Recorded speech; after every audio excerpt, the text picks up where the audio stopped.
reaching Andover, Kansas, this tornado slalomed through McConnell Air Force Base. It entered as a narrow single vortex tornado. The warning siren cut off when the twister cut off the power lines.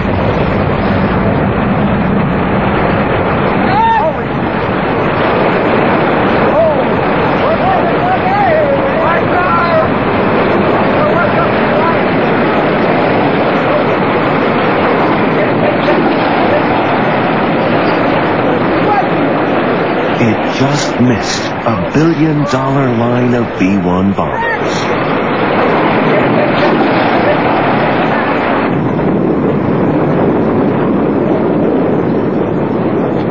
The storm left the base as a massive multiple vortex tornado.